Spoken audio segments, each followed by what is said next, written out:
Hey guys, welcome back to live Gyan. और इस video में आप 6 ऐसे रूल सीखने वाले हैं जो आपको इंसानों को समझने में और ज़्यादा हेल्प करेंगे। ये वीडियो पार्ट 2 है मेरी समरी का लॉज ऑफ ह्यूमन नेचर पे। लेकिन चिंता ना करिए, अगर आपने पार्ट 1 नहीं देखा है तो आप इन पॉइंट्स को देखने के बाद पार्ट 1 देख सकते हैं। तो चलिए शुरू करते हैं लॉ नंबर 7 से, लॉ ऑफ डिफेंसिवनेस। जब से उनका पॉलिटिकल करियर शुरू हुआ था, जॉनसन का सिर्फ एक ही एम्बिशन था कि उनको एक दिन यूनाइटेड स्टेट्स का प्रेसिडेंट बनना था। और उनको पता था कि वहां तक पहुंचने के लिए उनको बहुत जल्दी एक प्रोमिनेंट पॉलिटिशियन बनना होगा। उनको हाउस ऑफ रिप्रेजेंटेटिव्स में इलेक्ट कर दिया गया था सिर्फ 28 साल की एज पे, और देखने में ऐसा लग रहा था कि वो ऑन ट्रैक थे प्रेसिडेंट बनने के लिए। लेकिन हाउस ऑफ रिप्रेजेंटेटिव्स पहुंचने के बाद उनका करियर थोड़ा स्लो हो गया। ये जगह इतनी बड़ी और कॉम्प्लेक्स थी और उनको ज़्यादा बड़े ग्रुप से अच्छे से बात करना नहीं आता था। वो बहुत एक्साइटिंग पब्लिक स्पीकर नहीं थे। उनकी मेन स्ट्रेंथ थी लोगों से 1-on-1 बात करना और डील्स बनाना। वो धीरे धीरे फ्रस्ट्रेटेड और रेस्टलेस होने लगे। फाइनली जब वो सेनेट पहुंच गए 40 साल की उम्र तक, तब तक वो बहुत ज़्यादा इम्पेशेंट बन चुके थे। लेकिन जब वो सेनेट के फ्लोर का पहली बार टूर ले रहे थे, तब उनको ये रियलाइज़ हुआ कि ये जगह हाउस से काफ़ी ज़्यादा छोटी है और यहाँ वो अपनी स्ट्रेंथ यूज़ कर सकते हैं, जो है 1-on-1 लोगों से बात करना। लेकिन ये करने के लिए उनको पता था कि उनको अपना बिहेवियर चेंज करना होगा। वो नेचुरली एग्रेसिव थे और उनके बारे में ये बात हर किसी को पता थी। और उन्होंने डिसाइड की कि अब मैं चार्मिंग बनूंगा, मैं हर किसी के सामने एक जूनियर की तरह एक्ट करूंगा और हर किसी की बात ध्यान से सुनूंगा। उन्होंने बहुत सारे फ्रेंड्स बनाए की लीडरशिप पोजीशंस पे, और उन्होंने कभी भी किसी से कोई भी फेवर नहीं मांगा, बल्कि उन्होंने उसका उल्टा किया। उन्होंने और लोगों की बहुत ज़्यादा मदद करी और दूसरे लोगों के लिए फेवर्स किए। और जब भी उनको कुछ चाहिए होता था तो वो डायरेक्टली लोगों से नहीं बात करते थे, वो इनडायरेक्टली अपनी इच्छा लोगों को बता देते थे। और पता नहीं कैसे, लेकिन दूसरे लोग उनकी मदद करने लगते थे। वो दूसरे लोगों को ऐसा फील कराते थे कि उनकी मदद करना दूसरे लोगों के खुद का आइडिया है। धीरे धीरे उनके साथ और ज़्यादा पावर आती गई और वो बहुत ही जल्दी मास्टर ऑफ सेनेट बन गए। इतने जल्दी कि कोई उनको वहाँ पहुँचने से रोक भी नहीं पाया। और आगे बढ़ते बढ़ते एक पॉइंट पे वो यूएस के प्रेसिडेंट भी बन गए। तो जॉनसन की सबसे बड़ी स्किल वो था कि वो दूसरे इंसान पे अटेंशन डाल देते थे। तो वो लॉ ऑफ डिफेंसिवनेस को बहुत अच्छे से बाईपास कर लेते थे। हमारे बचपन से हम लोगों के अंदर एक डिफेंसिव और सेल्फ प्रोटेक्टिव पार्ट होती है हमारी पर्सनालिटी का, जो हमें लगता है कि हम किसी और को दबाने नहीं दे सकते हैं। ये आगे बढ़ के हमारी आइडेंटिटी का बहुत ही इंपॉर्टेंट हिस्सा बन जाता है। और हम कभी ऐसा नहीं फील करना चाहते कि हमें फोर्स किया जा रहा है या हमें मैनिपुलेट किया जा रहा है ऐसी चीज़ें करने में जो हमें नहीं करनी है। हम हमेशा फील करना चाहते हैं कि जो भी चॉइस हम ले रहे हैं वो हमारी खुद की चॉइस है। हम लोग कभी नहीं चाहते कि हम लोगों की इस पर्सनालिटी को कोई चैलेंज करे, और ये ज़्यादातर टाइम अच्छे रीज़न के लिए होता है। अगर कोई भी नया इंसान आपकी ज़िंदगी में आए और आपका पूरा अपने बारे में नज़रिया बदल दे, तो फिर हम लोगों के पास कुछ रह ही नहीं जाएगा। लेकिन कभी कभी हम लोग इन डिफेंसेस को नीचे करते हैं और दूसरे लोगों के साथ अपनी पर्सनालिटी शेयर करते हैं। हो सकता है आप अपने फ्रेंड्स के साथ कभी बाहर घूमने जाते हो या आपकी कोई डीप रिलेशनशिप हो। इस तरह की सिचुएशंस में हम अपने डिफेंसेस नीचे कर देते हैं। हम लोग इसलिए करते हैं क्योंकि हम लोग जज नहीं फील करते हैं। हम लोगों को दूसरे इंसान से डर नहीं लगता है। और अगर आपको लोगों को समझना और उनके साथ कनेक्ट करना है तो आपको यही फीलिंग दूसरे लोगों के अंदर पैदा करनी होगी। अगर आप ये करना सीख लेंगे तो आपका लोगों के ऊपर इन्फ्लुएंस और ज़्यादा बढ़ जाएगा। लॉ नंबर 8 है law of self साबोटाज। Robert Greene हमें बुक में एक एग्जाम्पल देते हैं जो इस लॉ को बहुत अच्छे से एक्सप्लेन करता है। मान लीजिए कि एक कोई यंग आदमी जो पेरिस जाता है, वो थोड़ा इंट्रोवर्टेड है, उसको फ्रेंच भी बोलनी नहीं आती है, लेकिन वो बहुत ज़्यादा एक्साइटेड है फ्रांस जाने के लिए। लेकिन जब एक बार वो वहाँ पहुँच जाता है तो वो ये नोटिस करता है कि दूसरे लोग ज़्यादा फ्रेंडली नहीं है उसकी तरफ। उसके लिए बहुत मुश्किल हो जाता है दूसरे लोगों से कम्युनिकेट करना, और उसको टूरिस्ट अट्रैक्शंस में भी ज़्यादा इंटरेस्ट नहीं आता है क्योंकि वहाँ पर बहुत ज़्यादा भीड़ है। लेकिन दूसरी तरफ एक यंग एक्सट्रोवर्टेड लड़की भी पेरिस जाती है।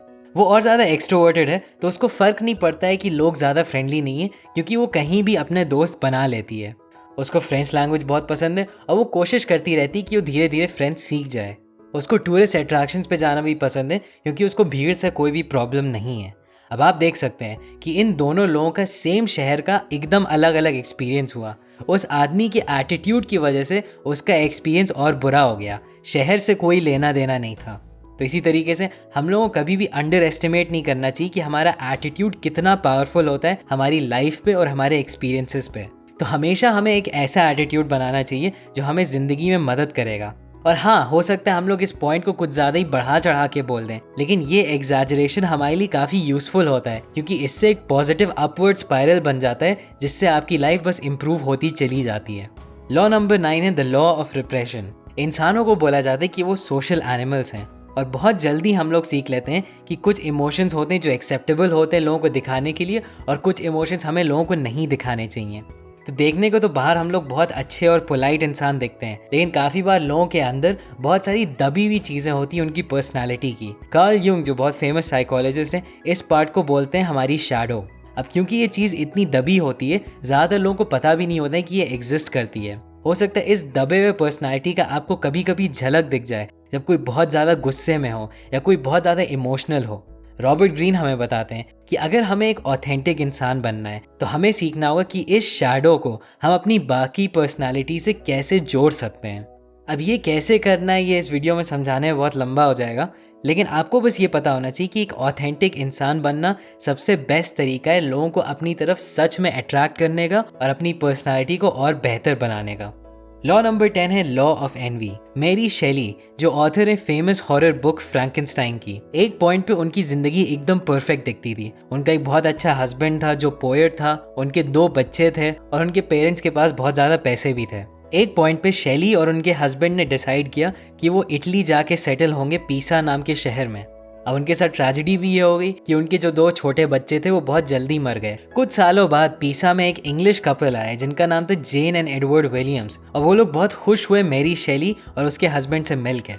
लेकिन फर्स्ट मीटिंग के बाद ही जेन के अंदर बहुत सारे कंफ्यूजिंग इमोशंस थे मेरी को लेकर। जेन ने ये देखा कि मेरी के अंदर कितनी सारी अच्छी क्वालिटीज़ है, वो बहुत पोलाइट है, बहुत खूबसूरत है, बहुत ही जेनरस है, लेकिन यही सारी चीज़ों ने जेन को अपने बारे में और इनसिक्योर बना दिया। अब इस चीज़ को जेन एक्सेप्ट नहीं कर पा रही थी, तो जेन ने अपने आप को मेरी के बारे में अजीब अजीब कहानियां बताना शुरू कर दिया। वो ये सोचने लगी कि अरे अगर इसके अमीर पेरेंट्स नहीं होते तो ये कुछ नहीं कर पाती, ये इतना अच्छा हस्बैंड डिजर्व नहीं करती, एट्सेट्रा।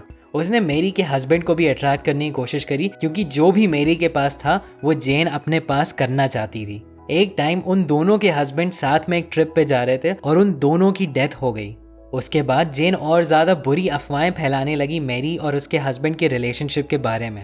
अब ऐसी बहुत सारी चीज़ें हुई, लेकिन मेरी को जेन के बारे में पता नहीं था और उन दोनों की फ्रेंडशिप बढ़ती गई। मेरी एक पॉइंट पे लंदन चली गई जब उसकी नॉवल फ्रैंकेनस्टाइन बहुत ज़्यादा फेमस हो गई थी। ये बात देख के जेन की जेलसी और ज़्यादा बढ़ती चली गई। उसने मेरी के सारे दोस्तों को मेरी के बारे में झूठी बातें बतानी शुरू कर दी और उसने मेरी की सारी रिलेशनशिप्स और नेटवर्क्स बिगाड़ने की कोशिश करी। एक पॉइंट पे किसी और इंसान ने आके मेरी को बता दिया कि यार जेन तुम्हारे बारे में क्या क्या बता रही तुम्हें पता है। तब मेरी को रियलाइज़ हुआ कि उनकी सारी प्रॉब्लम्स उनके हस्बैंड के साथ, उनके सारे दोस्तों का उनको अकेले छोड़ना एट्सेट्रा, ये सब जेन की साजिश थी। मेरी को तब समझ में आई कि जेन एक दोस्त नहीं थी, वो सीक्रेटली एक कंपेटिटर थी और वो हर चीज़ कर रही थी जिससे मेरी की लाइफ बर्बाद हो जाए। जेलसी या एनवी ह्यूमंस का सबसे ज़्यादा कॉम्प्लिकेटेड इमोशन होता है, और ये इसलिए क्योंकि ज़्यादातर लोग बताते नहीं कि वो किसी से जेलस फील कर रहे हैं। हम लोग हमेशा अपने आप को दूसरे लोगों से कंपेयर कर रहे होते हैं ताकि हमें पता चले कि हमारी सोसाइटी में रैंकिंग क्या है। अब प्रॉब्लम इसके साथ ये होती है कि ज़्यादातर टाइम हम लोग सबसे ज़्यादा जेलस होते हैं उन लोगों से जो हमारे सबसे करीब है, हमारे खुद के फैमिली या दोस्त। तो अगर आपके कुछ ऐसे दोस्त हैं जो आपसे बहुत ज़्यादा जलते हैं, तो वो एक्ट तो ऐसे करेंगे जैसे वो आपके वेल विशर्स हैं, लेकिन आपके पीछे पीछे वो आपको हर्ट करने की पूरी कोशिश करेंगे। आपको ये सीखना होगा कि आप समझ पाएं कि कब लोग आपसे जेलस हो रहे हैं और कब वो आपकी लाइफ को बर्बाद करने की कोशिश कर रहे हैं, और इस तरह के लोगों से जितना दूर रह सकें उतना अच्छा है। इसके अलावा आपको अपने आप से भी जेलसी हटा देनी चाहिए और अपने आप को दूसरे लोगों से कंपेयर करने के बजाय अपने खुद के स्टैंडर्ड से कंपेयर करना चाहिए। लॉ नंबर 11 है लॉ ऑफ ग्रैंडियोसिटी। कभी आपने कोई वीडियो गेम खेला है जिसमें आप दूसरे लोगों को एकदम पूरी तरीके से हरा रहे हो और आपको बहुत ज़्यादा अच्छी फीलिंग आती है जैसे आप उस गेम के दुनिया के बेस्ट प्लेयर हैं? इसी को बोलते हैं लॉ ऑफ ग्रैंडियोसिटी। हम लोग काफ़ी बार थोड़े से सक्सेस को भी अपने सर पे चढ़ा लेते हैं और हम लोग अपने आप को बहुत ऊंचा इमेजिन करने लगते हैं। हम लोग भूल जाते हैं कि लक का भी रोल होता है सक्सेस में। हम लोग भूल जाते हैं उन लोगों को जो हमारी मदद करते हैं। तो काफ़ी बार जितना हम सक्सेसफुल बनते जाते हैं उतना हम और लोगों से सुपीरियर फील करने लगते हैं। तो ये रोकने के लिए आपको हमेशा हम्बल रहना चाहिए और हमेशा पर्सपेक्टिव रखना चाहिए कि आपका सक्सेस कहाँ से आया। लॉ नंबर 12 है लॉ ऑफ जेंडर रिजिडिटी। हम सब लोग के अंदर मैस्कुलिन और फेमिनिन क्वालिटीज होती हैं। रॉबर्ट ग्रीन के हिसाब से काफ़ी बार हम लोग अपने जेंडर की क्वालिटी से कुछ ज़्यादा ही अटैच हो जाते हैं और अपनी पर्सनालिटी का दूसरा साइड दबा देते हैं। हम लोग इस तरह की चीज़ें सोचते हैं कि लड़कों को इमोशंस नहीं दिखाने चाहिए या लड़कियों को एग्रेसिव नहीं होना चाहिए एट्सेट्रा। ये हमें एक तरह के बॉक्स में बंद कर देता है और फिर हम लोग अपनी सारी क्वालिटीज़ को एक्सेस नहीं कर पाते हैं। तो हमें कंफर्टेबल बनना होगा अपने मैस्कुलिन और फेमिनिन क्वालिटीज़ के साथ और हमें अपने अंदर एक बैलेंस बनाना होगा ताकि हम अपने पोटेंशियल को पूरा कर सकें। तो इस वीडियो में मैंने आपको 6 लॉज बताए। लॉ ऑफ डिफेंसिवनेस, हम लोग कभी फोर्स नहीं फील करना चाहते हैं, हम लोग हमेशा कंट्रोल में फील करना चाहते हैं। लॉ ऑफ सेल्फ सैबोटाज, हमारा एटीट्यूड हमारी दुनिया और हमारे एक्सपीरियंसेस को शेप करता है। लॉ ऑफ रिप्रेशन, हम सब लोगों की पर्सनालिटी का एक शैडो होता है जो हम लोग दबाए हुए होते हैं।